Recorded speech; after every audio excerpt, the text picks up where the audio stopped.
We are moving along, looking at those conversations that really give you something, something you take back with you, maybe not to the office because we're work from home, but taking back some insights. And we continue. We do not disappoint. Our next one coming up, grow your mobile game beyond traditional platforms. This is exciting because, hey, this is the time, isn't it? And we have for this talk, we have Miikka Luotio. I hope I didn't ruin that name, Miikka. Director of Business Development Europe at Xsolla. Xsolla operates as a merchant and seller on record for major gaming entities, including Epic Games. And since the ruling in favor Epic, of course, over Apple, who better to tell us this and tell us how we can grow our games beyond traditional platforms? I think I will just leave it to you, Miikka, to take it away. Thank you. And you totally pronounced my name correctly. So, I did? Well Okay. done. Yeah. I got it. I'm just going to share my presentation here really quickly. Hello, everybody, and really hope that everybody's doing well today. That was a really interesting panel previously. So a really great segue into different monetization strategies. And that's why I'm here today. So really talking about how to monetize your mobile games beyond the platforms, which is quite a hot topic these days with all the conversation going around in the industry as a whole. So we got only about 20 minutes today. So I'm going to try to give you a little teaser on how the landscape looks like and what's possible today, and kind of give an opinion from our point of view, what we're seeing from our partners doing. So we see the whole mobile market, obviously, at Xsolla as a huge opportunity. As a veteran in the industry, I've worked for close to 16 years now myself. So I think it's a very exciting time to be actually living these days. So talking about myself. So who am I? So I'm Miikka Luotio. I worked like almost 16 years, produced about 16 different games, mobile games specifically, anywhere from Booga, Rovio, PopCap, Digital Chocolate, and etc. So a bunch of mobile game publishers. So, and today what I do at Xsolla, I work as a director of business development for Europe. And what that means is I'm looking after our partners here. So I see everything our partners are doing, all their interesting projects. And then I get to talk to a lot of interesting companies that are, asking about our services. And definitely the phone has been pretty hot the last couple of weeks. I can say that.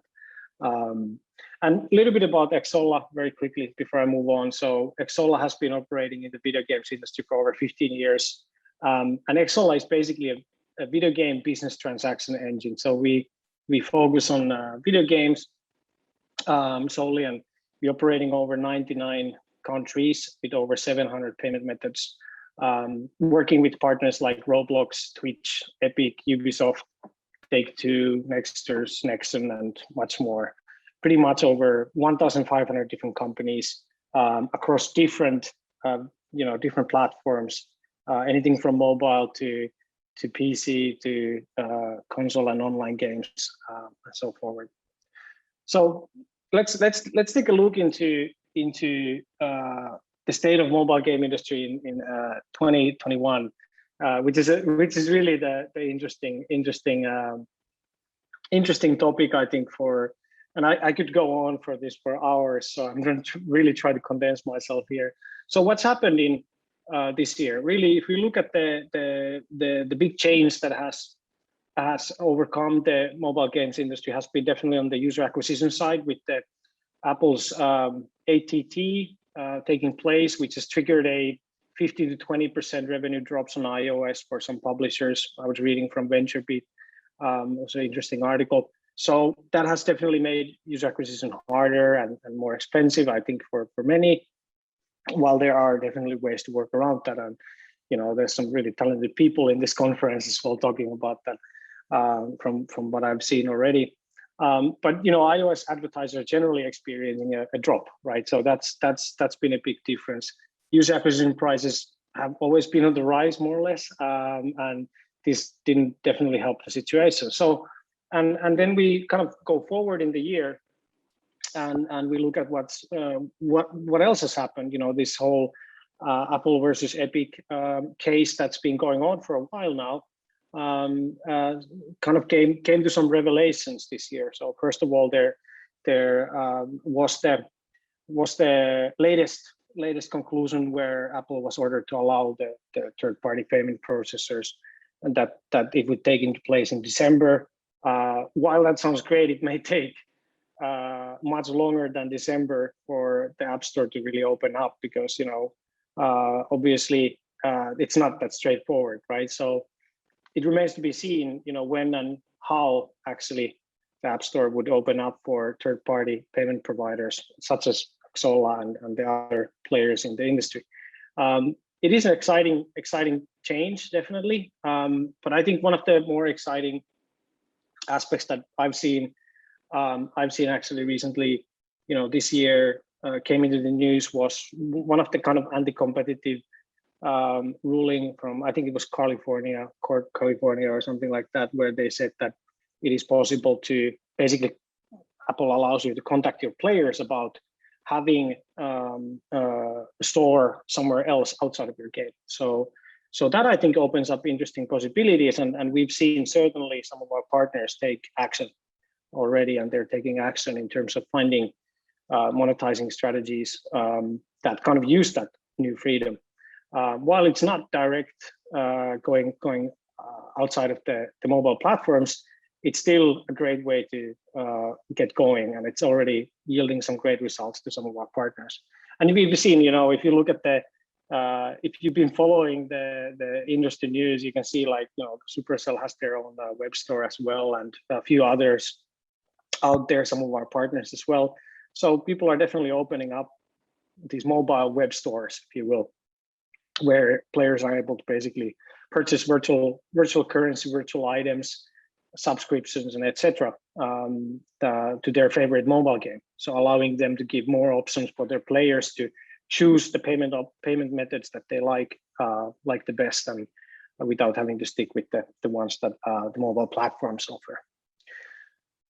So one of the interesting things I was looking at, when I joined Xsolla about a year ago, I was very interested, coming from mobile industry. I was really wanting to understand, what is the situation in terms of the payment method coverage with the mobile platforms, namely Apple and Google. And I was quite impressed by the fact that Xsolla had quite a lot of coverage in different regions. So I talked to our payment team, and I tried to understand, if I would be a mobile publisher, what sort of increase in coverage can I be looking at? What's the potential LTV improvement that I could have to my game if I would have support for more payment methods?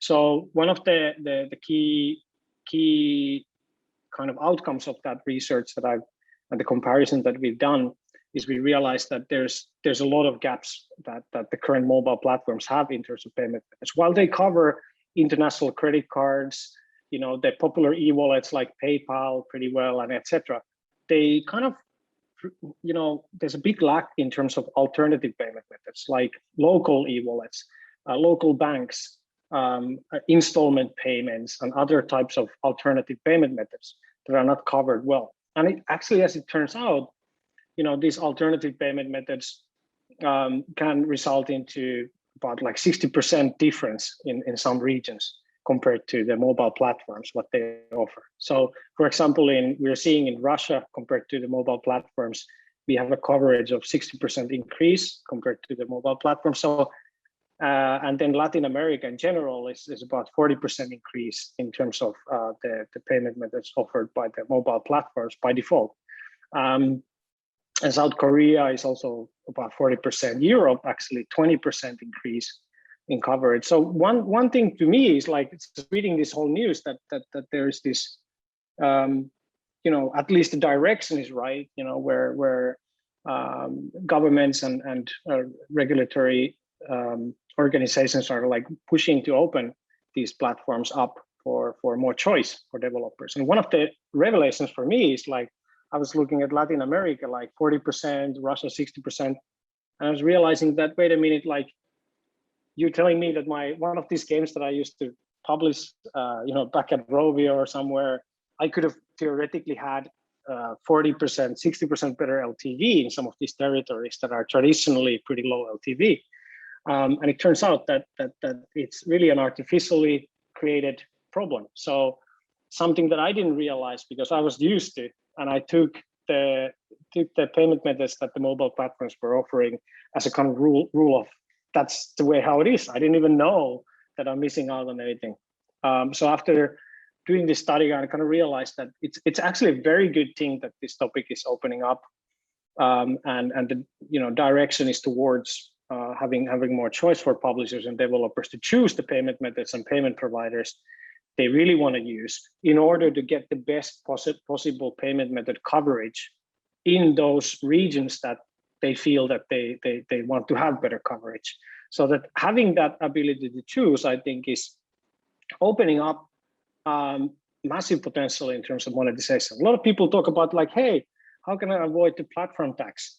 But platform tax, I think, is just the tip of the iceberg. If you shave off like, I don't know, 25% or something, or 22% of your profits, and you make that much more profit per transaction more, and that's still tip of the iceberg. If you think about that, the fact that the mobile platforms don't support those alternative payments. So I think that's the really exciting thing to look forward to in the future, especially not just the fact that you don't have to pay commission so much to the platforms. That's obviously the topic that everybody talks about and everybody hopes for. But I think there's a bigger benefit to the industry as a whole to controlling the payment methods that the players can choose. You look at Latin America, a lot of people just don't simply have credit cards. They don't have PayPal. So they use local alternative payment methods, the same in Russia. And those are really fast growing markets. And I think that makes it very exciting for me, just coming from my background and seeing our partners do really well in some of those regions. So what's possible today? That's the biggest question when I go into a call with a mobile publisher and they're asking me like, how can I use Xsolla to improve my monetization? What can I do today? There's obviously the question about mobile purchases, but as I said before, that's a waiting game.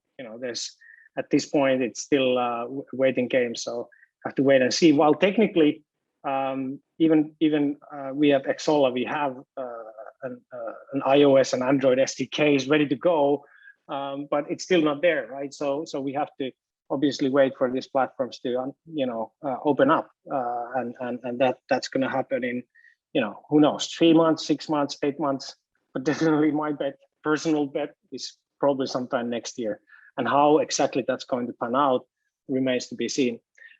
So the kind of relevant topics of what can you do today is what we're seeing from our partners in terms of really good ROI and their efforts into kind of branching out their mobile games outside of the kind of shackles of the mobile platforms. We're seeing with many of our partners taking their games from mobile to web, mobile to PC. So essentially some of their, especially core games, when you find out that you have a lot of players who play your mobile game using BlueStacks or other type of desktop emulators, that's a great telltale sign that you should actually consider a desktop version of your game. Obviously, the ROI is quite high, so you need to know for sure that the cost can be quite high to actually make a port for PC, make your mobile game in the PC or web version using WebGL. So there's a lot of work involved, definitely. So you need to know that your audience is going to be there. So there's only a certain segment of games like that tend to be hardcore core games. I had a good example of Star Trek Fleet Command by Scopely. I think that's a good example. They went for PC launcher just recently, but that game is totally, I played it I tried it out and it works really well on PC. So no wonder, right? So the audience was there and they wanted to play it on desktop. Why not? And this allows you to monetize outside of Apple, of course, because your game essentially becomes multi-platform the day you go release a web or PC version of your mobile game. And that way you can control the kind of, there's no platform tax. So you just have to find a payment provider like Xsolla or somebody else like that, and essentially have them process the payments through them. Yeah, so I think that's one strategy that is definitely working, and it works for a specific type of games. Games that people like to play on desktop. And the other approach, I would say, which I was already kind of mentioning about a little bit, is the web shop or web store. So this approach, I think, is interesting because if Apple says, for example, that you're allowed to contact your players through email, so announcing that you have like some sort of web store or web where you basically contain all the virtual items and virtual currency packs and everything, so you can allow your mobile players to actually go and buy from the web store. So I think that opens up already some interesting possibilities to monetize, and I'll talk about it in this slide. So basically, the setup that we're seeing from some of our partners and being really good in terms of return of investment and ROI is definitely this web shop approach. So many of them who were previously considering like, yeah, let's make a PC version. They've actually tried out creating web shop, and that seems to be enough and doing good results. And we've even seen one project that we are working with a partner that has actually a web shop, and it's been live for about 6 months, and the web shop is producing more revenue than the mobile version of the game. So they've actually pretty much successfully transitioned most of the monetization to web shop, where they are making easily over 20% more profit per each transaction. They have better coverage in different markets, so their LTV is generally higher globally. So they're really winning there. So this is not just like a random schema that I'm saying, it's actually what we've seen. So the interesting part here is essentially what the web shop is really replicating your in-game store into a mobile responsive website. And when you actually do this, so you can actually have players go into a mobile responsive website either from desktop or directly from their mobile browser.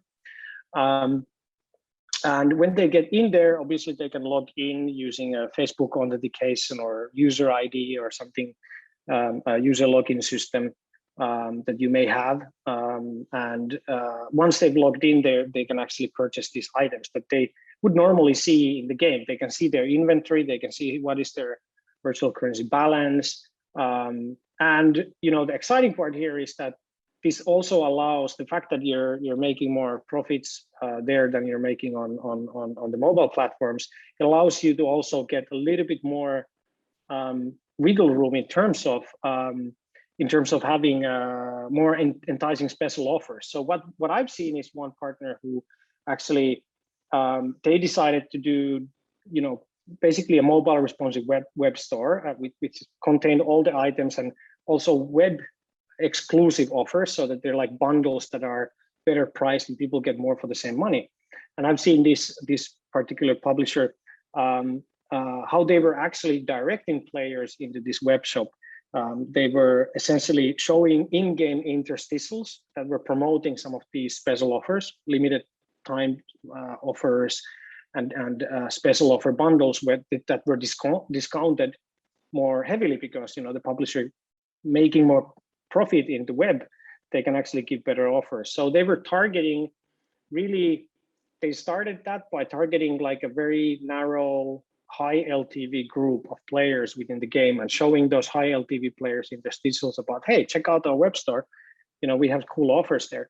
And this actually proved to be really good in terms of results.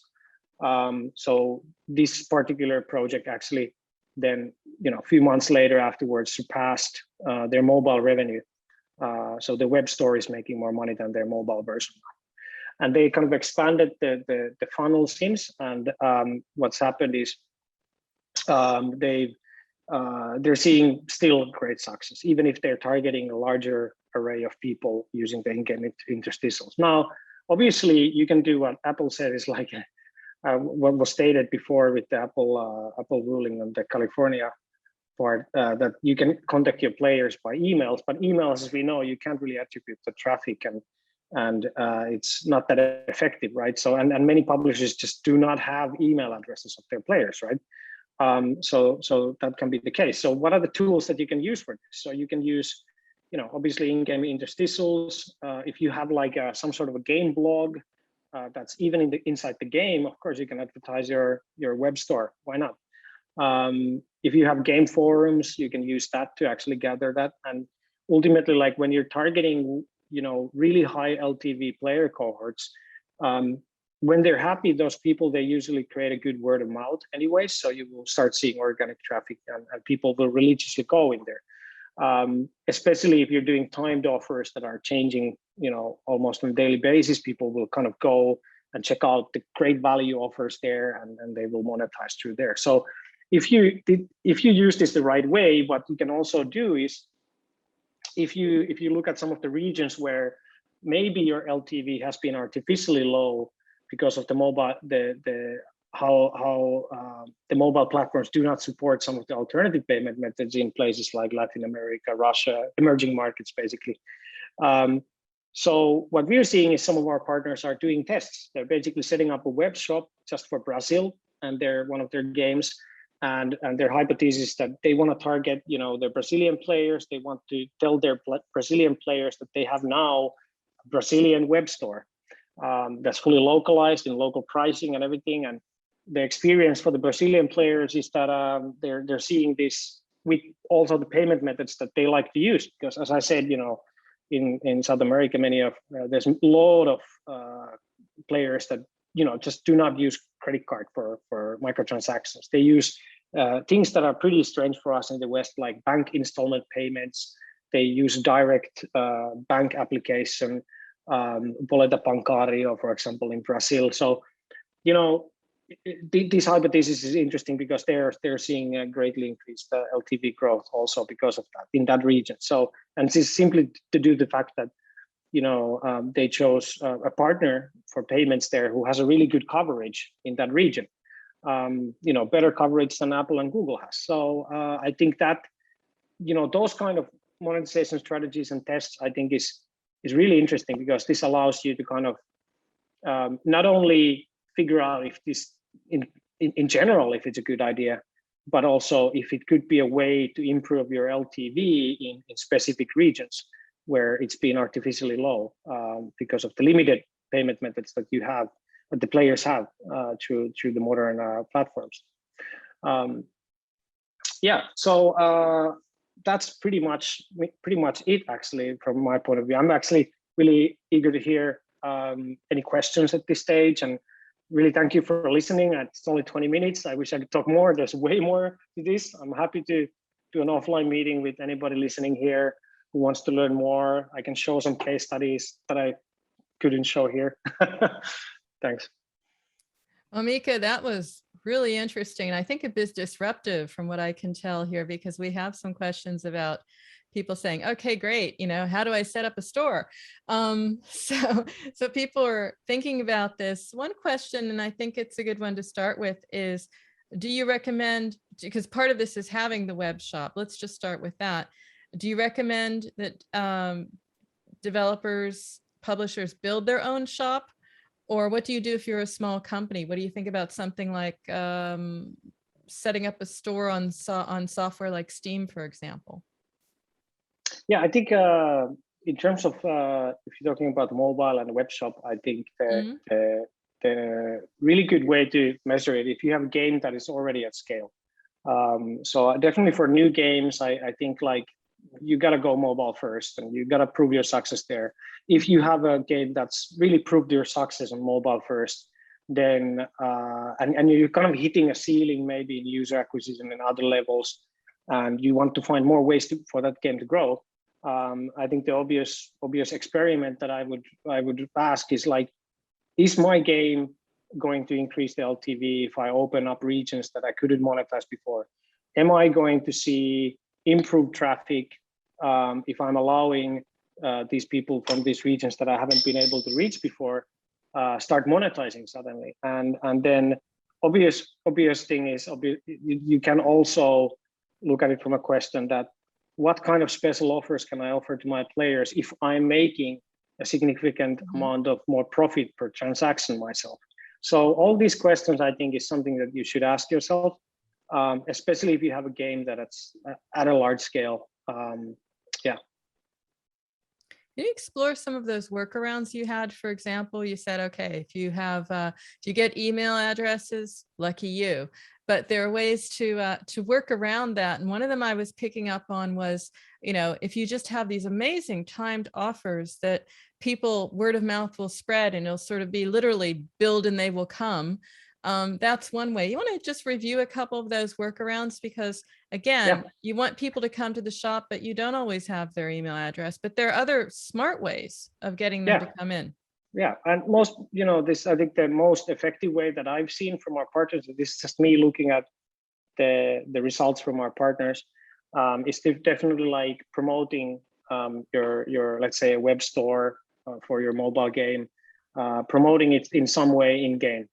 And that means like whether it's an in-game blog or news ticker or in-game interstitials, the decision really is up to you. But when you contact those people and you target the right type of people, you target obviously the high LTV players first, which will be more interested in compelling special offers that maybe the price is better than they would normally get on mobile. Maybe they get like 10% more virtual currency if they buy it from the web. So these kind of approaches, I think, I encourage a lot of experimenting, especially during these times when things are truly opening up. I think if you start experimenting now, you will have a much better knowledge of what can you do when and if the app stores truly open up for direct third-party payments. Mm-hmm. And somebody wants an update on this, and I'm not so clear about this myself, so I'll ask you, Miikka, you'll know it. Are developers already able to utilize third-party payment solutions in iOS, or is that pending legal appeals, etc.? So where are we on that? Yeah, so I see ourselves like kind of like Switzerland here. We're providing the tools and the processing for the money, but actually we don't really have we don't make formal recommendations because we're just enabling what you want to do. But what we also do is we try to educate people. So we try to educate industry. That's why I'm here. And I think the number one thing that how I'm interpreting it is that the 90 days kind of deadline was initially given, and that would be in December. So my feeling is that we will hear more in December. Personally thinking, like, I'm sure that there are a million ways to slow that process of opening up, for example, Apple App Store down if Apple wants to. Of course, they can do that. And there's many ways they can do that. So that's also a scenario where, even though December sounds really exciting, it could easily take longer than that. And also how it's going to happen, I think, is the big question. Like, obviously, Apple has intrinsic and Google has intrinsic value in the fact that they can feature apps, you can search the apps on the App Store. So I think it's really right to say that they are due to some commission. They definitely should be paid out on some of that, because that helps developers and publishers a lot. But 30%, I think I think the public opinion is that that's too high, right? And that's why this whole conversation is happening. So the question is how it's going to happen, and how much is the ask going to be in the end of the day, because the process of how this opens up to third-party payment methods can be controlled, obviously, by the owners of these platforms. And I'm sure they will find and at least try to control it in different ways. So wait until December. That's what I'm doing. We'll probably learn more then. But technically, it's possible. Technically, you can do it. Obviously, if you do it, the likelihood that your app gets banned can happen. So that's the reality, even if it's technically possible. Yeah, but sometimes you just want to challenge it and see is what I'm hearing here. Because it probably wouldn't make a very popular, we won't say it on the record, but it probably wouldn't be a very popular discussion out there if another developer sort of took this a bit higher up or a bit more out to the community. And speaking of the community, you've got a question here where people do absolutely get that, third-party solutions are more effective in certain territories because, hey, guess what? There are regions where the credit card, is not the way that payments are made. And you pointed that out in Latin America. And we knew that for ages because, I remember even earlier in the day. And it was, well, would you use operator platforms for payments? Who pays and how do they pay? Someone wants to know how much more efficient it is to use a non-Apple solution. So trying to maybe put some metrics or some framework around that, because it is smarter and it makes sense in some regions. But let's talk about that efficiency for a moment. Yeah, I think the efficiency that we are seeing, with big partners like Fortnite, Roblox, and etc. What we're seeing is when you talk about conversion, and usually that's the first KPI of efficiency in any kind of payment transactions, right? So when players see, essentially what we do, for example, at Xsolla, we give you a preset of the most popular payment methods that we are seeing in that country from all our games. So we're giving the players a pre-select of the most popular payment methods in their region or in their country. And we find that this is a very, very effective way to, for conversion, that people actually end up paying ultimately after they see the payment window, because they have more convenience. It is really, if you go to a cash-only restaurant and you see a big cash-only sign there, and even if the food looks appealing, you might just not have cash on you. That might not be convenient for you. So I think the fact that we're using our big data to understand what are the popular payment methods, we are seeing great results. Our partners are seeing great results, definitely.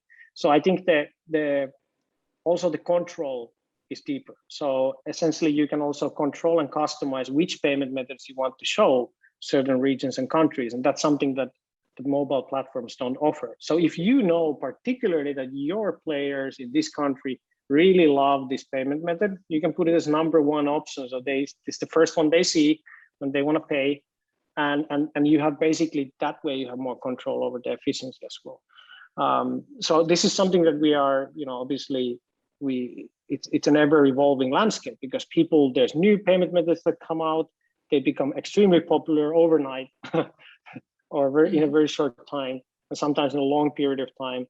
And we're just looking at these trends and we are adapting the kind of recommended popular payment methods for each country based on that.